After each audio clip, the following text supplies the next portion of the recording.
الذين يدنسون المصحف الكريم كتاب الله فجر غادرون. But hatred for the West is not limited to the Islamic world. Radical Islam has for years been spreading its ideology in the West. This jihad rally is taking place on the streets of London. The infiltration of radical Islam is so deep, it's shocking.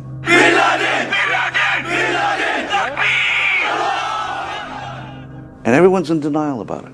The minute you say, oh, this is an extremist group, you know, all of a sudden it's, oh, you're not being politically correct. You have Al-Muhajirun, who's an open-fledged terrorist entity, speaking out on the streets, calling for Muslims to jihad against Britain. Hey, UK, you will pay! UK, you will pay!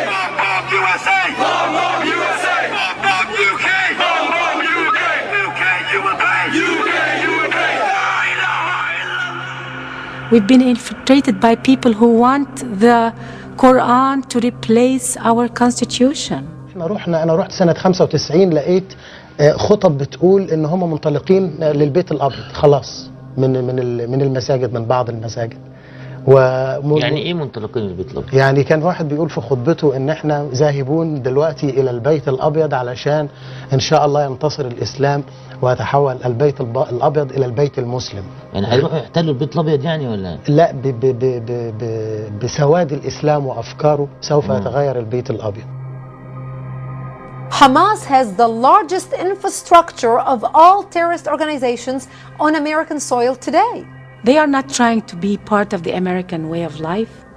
They are not trying to be part of our culture. They are here with an agenda to make Islam the law of the land. Just to show where our loyalty belongs to. You see this flag here? It's going to go on the floor. And to us, our loyalty does not belong to this flag. Our loyalty belongs to Allah subhanahu wa ta'ala. Takbir! Allahu Akbar! Allahu Akbar! Of course, not all Muslims are like that. But we've been infiltrated with this kind of agenda. And America has to wake up because we are strangling ourselves with our political correctness. There is tremendous deception in terms of saying one thing publicly and another thing privately.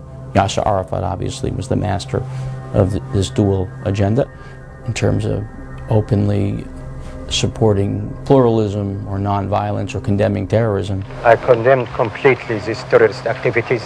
And then secretly or behind closed doors supporting it.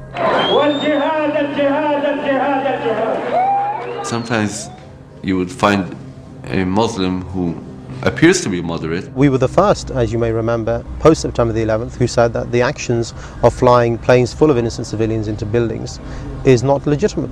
But in his deeds, he's not as moderate as he is. We are here to talk about the Magnificent 19. Those who 2 years ago today split the world into two camps, into the camp of Islam and the camp of non-Islam or kufr. Those who revived the obligation of jihad worldwide. The Magnificent 19, they were praising the hijackers, celebrating the attacks on New York. The deception is so high and so successful that I'm afraid we're losing the battle. In order to expose British terror groups like Al-Muhajirun and supporters of Sharia, Glenn Genvey collaborated with Jonathan Galt and acquired recordings of the group's meetings held in London mosques. The tapes reveal open incitement to violence and terror, in particular from Abu Hamza al-Masri, who calls upon followers to kill the kuffar or non-Muslims. What makes Allah happy? Allah is happy when a kafir is getting killed. Abu Hamza, in one of the clips, is talking about the word kufar, that if you are not a Muslim and you live in a Muslim land, you are like a cow. That's his word. You see the Islamic rule, if a kafir goes into a Muslim country and he's walking by, he's like a cow going, anybody could take him. That is the Islamic rule, and this is the opinion of the fuqaha. It's not my opinion. If you read the books of jihad, you'll see. You can take him to market, you can sell him, Kafir is walking by. He went inside. You catch him. What are you doing here? Then he's a boot. You can sell him the market. You can kill him. If Muslims cannot take them to and sell them in the market, then you just kill them. It's okay.